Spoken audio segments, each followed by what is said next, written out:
He launched his channel with a Valentine's Day craft project. Not a land clearing video, not a dramatic machine breakdown, not a farm tour, a tutorial on how to carve wooden roses out of wood. That was the first video FarmCraft101 ever posted, and it tells you almost everything you need to know about the man who made it. His name is John.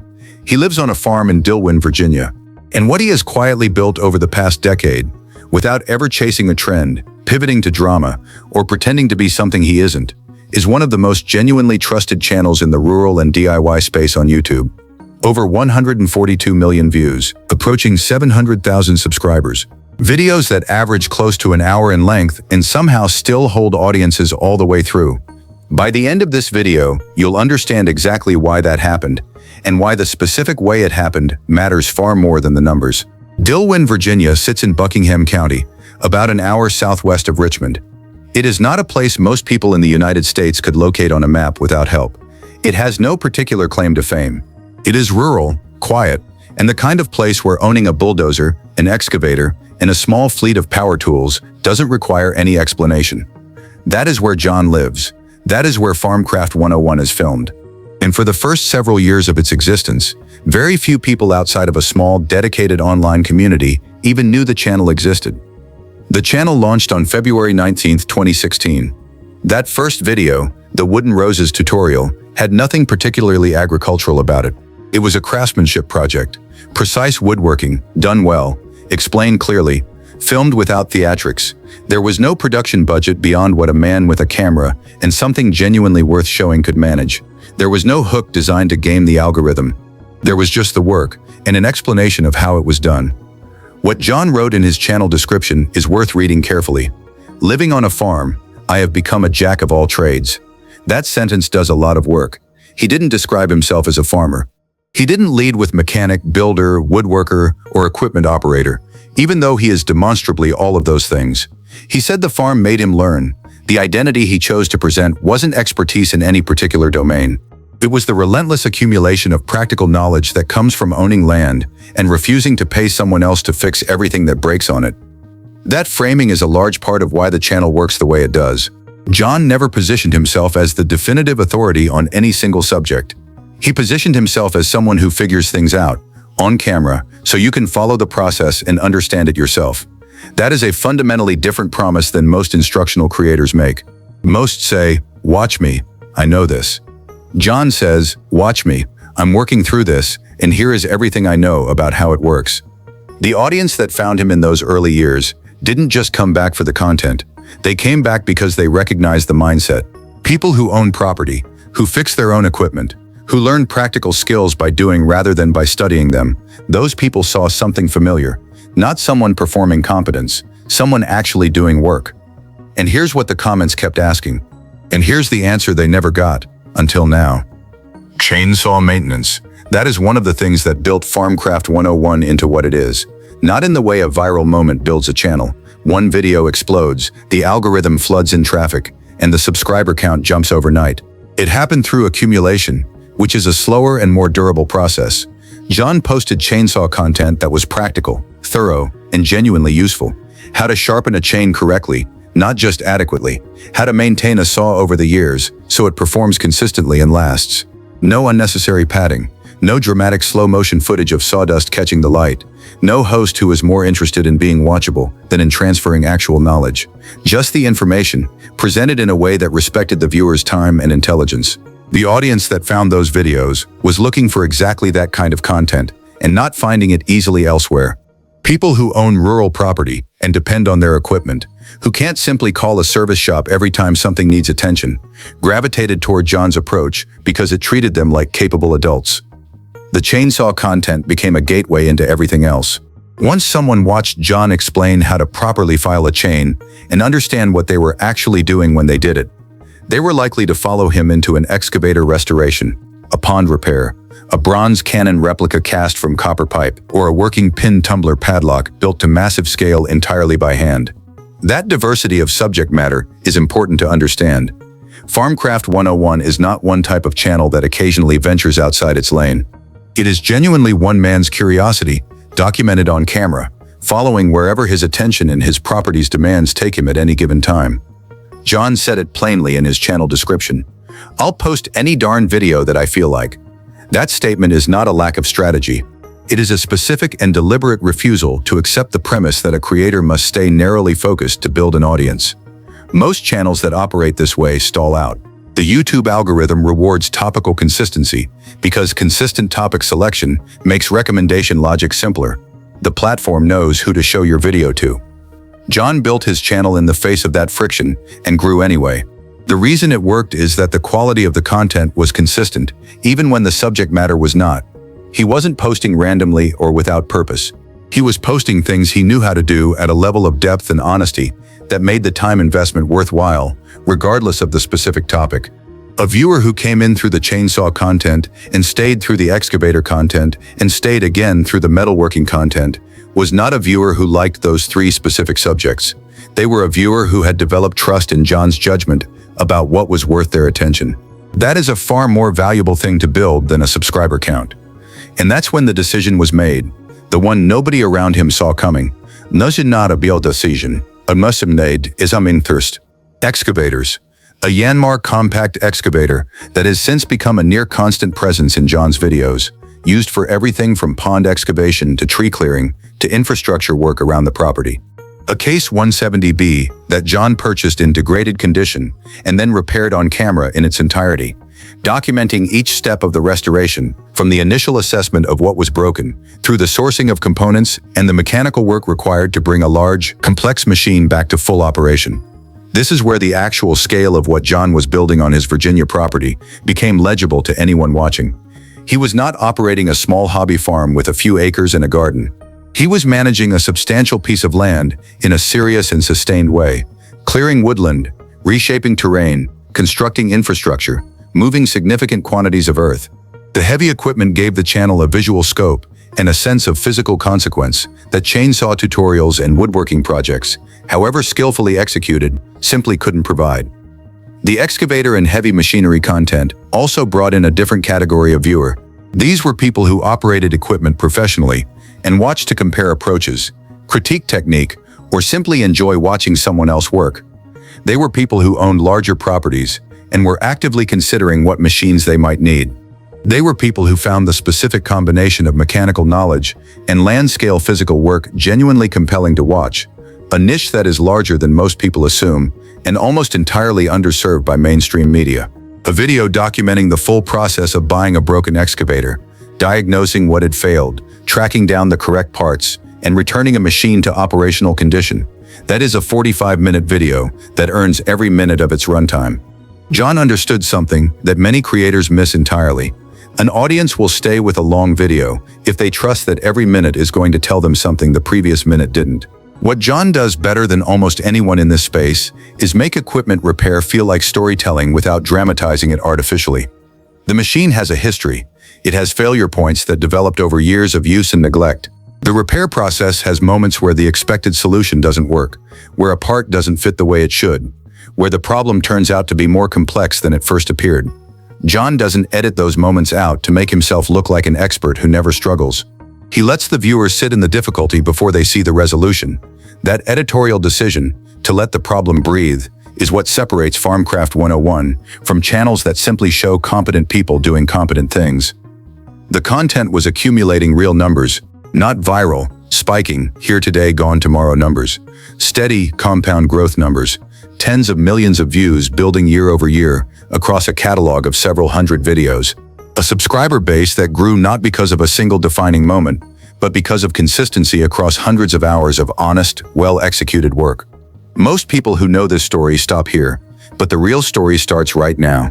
Behind every polished, finished FarmCraft101 video is a production process that almost none of the channel's viewers know exists. John runs a Patreon. He has since early in the channel's life. The page dates back to 2017. And what he uses it for is not simply supplementary income or a basic early access perk, though it provides both of those things.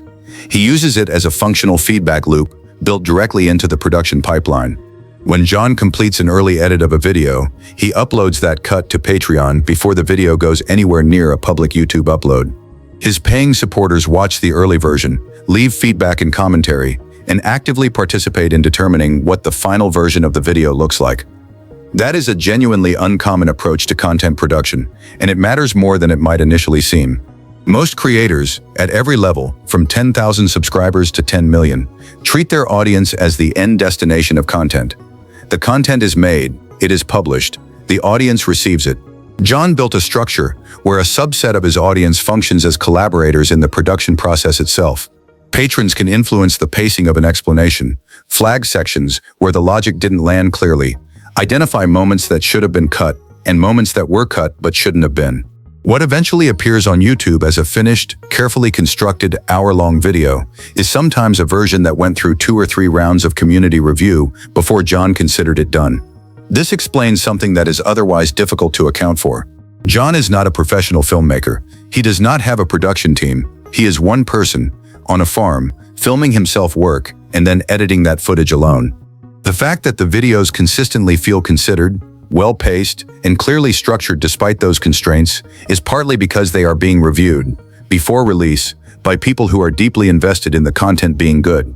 The Patreon community functions as a quality filter that no solo creator could replicate independently. There is a second reason this matters. The Patreon structure tells you something specific about how John thinks about the relationship between a creator and the people who support that creator. He did not set up a Patreon to offer exclusive merch or behind-the-scenes footage, the standard approach. He set it up as a system where financial support comes with genuine influence over what gets made and how it gets made. That is a level of accountability that requires real engagement. It is not a passive income stream. It is an ongoing commitment to actually listen to the people who show up and pay attention. Most channels at John's subscriber count would not structure things this way. It's easier and more scalable to push content out, collect ad revenue, and treat the audience as a metric. John chose the harder version, the one that requires him to remain in active dialogue with his supporters in a way that actually affects his work. And if you think that was surprising, stay with me, because this next part is why the whole story matters. In October 2025, John launched what is, by any measure, the most technically ambitious multi-part series in FarmCraft 101's history. He decided to build a working hydroelectric power system on his farm pond. Not a scaled-down demonstration, not a proof of concept built to show that the principle works. An actual functional attempt to harness the water flowing through his property and convert it into usable electricity, documented from the earliest planning stages through excavation, engineering decisions, physical construction, and the inevitable complications that arose along the way. Part 1 went up in mid-October 2025. Part 2 followed within the week, covering pond deepening and woodland clearing using a new disc mulcher attachment on the Yanmar. Part 3 dealt with an obstacle that was both practical and unexpectedly entertaining. Beavers had been working on the drain pipe for years and had finally put it entirely out of commission, meaning John had to clear the blockage and build a new trash rack before any of the hydroelectric work could proceed. Subsequent parts pushed into bedrock excavation for the draft tube. The engineering challenge here is real and worth understanding. Hydroelectric systems at a farm scale, small enough to be built and maintained by an individual, but large enough to generate meaningful power output, sit at the intersection of civil engineering, fluid dynamics, and electrical systems. Each of those disciplines has its own logic, its own vocabulary, and its own category of things that can go wrong. John engaged with that complexity directly on camera, consulting open-source engineering resources, working through the physics of head pressure and flow rates, and making decisions visible that most creators in this space would either skip over or handle off camera. What the hydroelectric series demonstrates goes beyond the technical content. By late 2025, FarmCraft 101 had been running for nearly a decade. Channels that reach that level of maturity have a powerful pull toward repetition, doing the same general category of project, at roughly the same level of ambition, for the same audience that already exists. It requires much less creative risk. The audience knows what they're getting. The creator knows how to deliver it. The numbers stay stable. John did the opposite. He chose a project that was harder than most of what he had built before, that required learning on camera in real time, that would take months to complete across multiple installments, and that carried genuine uncertainty about whether it would work. The willingness to take that risk in year 9 of the channel is not a small thing. It reflects the same instinct that produced the Wooden Roses video in February 2016. Pursue what's genuinely interesting, document it with full honesty, and trust the audience to come along. One phone call, one conversation. That's all it took to change the direction of everything. It is worth being specific about what FarmCraft 101 actually generates as a business, because the structure of it is more sophisticated than most viewers realize. The channel pulls in roughly 3.84 million views per month as of mid-2026. John's audience is predominantly male, US-based, and concentrated in demographics with strong interest in tools, equipment, property ownership, and practical skills. That audience profile commands strong CPM rates. Advertisers pay more to reach people who are actively engaged with topics related to purchasing decisions. At current estimated CPM levels, that monthly view count translates to somewhere between $15,000 and $16,000 in AdSense revenue per month. Annualized, that puts the AdSense income alone at approximately $130,000 based on third-party analytics estimates. John has never confirmed those numbers publicly, but the methodology behind third-party CPM estimates for channels in this niche is generally reliable within a reasonable margin. That is not the complete financial picture. John built multiple income streams into the channel structure in a way that most creators at comparable subscriber counts have not. The Patreon generates direct monthly revenue from his most committed viewers, people paying specifically to support the work and participate in the production process. The official merch store at FarmCraft101.com sells branded products to a loyal audience. A separate Etsy storefront carries handmade goods that connect directly to the craftsmanship identity of the channel. An Amazon affiliate storefront lists the specific tools, equipment, and materials John uses and recommends in his videos, generating commission on purchases made through those links. Sponsors, confirmed to include LMNT, which underwrote the hydroelectric Part 1 in October 2025, represent an additional revenue layer that activates when a brand's product is a natural fit for the content and the audience. What all of that adds up to is a business built on multiple non-correlated income streams, each tied to a different facet of the audience's engagement with the channel. If ad revenue drops because YouTube changes its CPM structure, which happens, the Patreon and affiliate income buffer that. If a sponsorship deal doesn't renew, the ad and merch revenue continue. Third-party net worth estimates for the channel range from $450,000 to $630,000. John has not confirmed those figures, but the infrastructure that produced them reflects deliberate decisions about how to build financial stability around content creation rather than relying on any single revenue mechanism. None of this gets discussed on camera. John doesn't do income reveal videos. He doesn't post content about what the channel has funded or what the business looks like from the inside. The financial architecture runs underneath the content, invisible to most viewers, visible only to those who go looking for it across Patreon, Etsy, the merch store, and the affiliate page simultaneously. Here's what the comments kept asking, and here's the answer they never got, until now. There is a version of FarmCraft 101 that doesn't exist, and it's worth describing that version specifically, because the gap between what the channel could have become and what it actually is tells you everything about the decisions John made.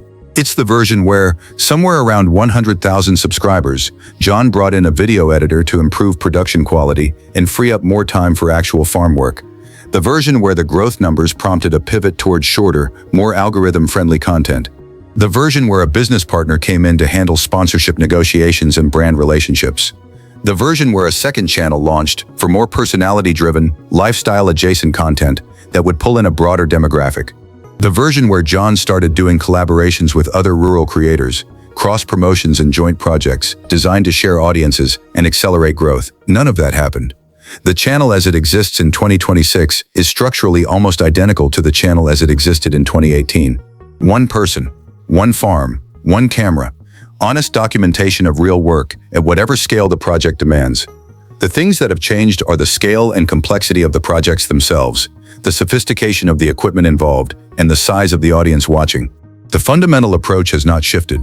Choosing to keep doing it the same way, rather than professionalizing, scaling, or chasing broader reach, is a decision that carries real costs. John doesn't have the production polish of channels that run with dedicated editors and post-production teams. He doesn't have the algorithmic leverage of creators who have systematically studied and applied thumbnail psychology and title optimization. He adds roughly 14,000 new subscribers per month. Meaningful, sustained growth, but not the kind of trajectory that tends to generate coverage in the YouTube creator space. What that approach bought instead is something rarer and harder to build than raw numbers. The audience that watches FarmCraft 101 trusts John in a way that broad audiences built on trend chasing rarely trust anyone. The comment sections on his videos are not the typical landscape of YouTube commentary. They are detailed, substantive conversations between people who have spent decades doing work similar to what's on screen.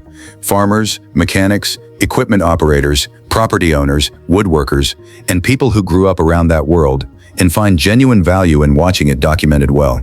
The community that formed around FarmCraft101 is specific, loyal, and deeply engaged in a way that a channel with twice the subscribers, but a more diffuse identity, would struggle to replicate. In January 2026, John posted a channel update. The message was simple. 2025 was a strong year. The hydroelectric project was underway. The channel was growing. Here's to an even better 2026. No dramatic announcements, no reinvention, no new brand direction. Just someone who has spent a decade building something honest, confirming that he intends to keep building it. John built FarmCraft101 by treating YouTube the same way he treats a broken machine. Figure out what actually needs to happen, do that thing well, and don't add steps that don't serve the outcome. What comes next is already visible in the hydroelectric series. John is now taking on projects that require genuine engineering knowledge, real physical infrastructure, months of sustained work, and a willingness to learn in public, with 677,000 people watching. The channel is not in a holding pattern. It is, by every measurable metric, still building momentum into its 10th year. So here's the question worth sitting with. John has never chased a trend, never pivoted for the algorithm, never hired a team, and never compromised the fundamental approach that made the channel what it is. And he built something approaching 700,000 subscribers doing it. Would you have the patience to build something that slowly, that honestly, for that long? Or is that kind of sustained, quiet commitment harder than it looks from the outside?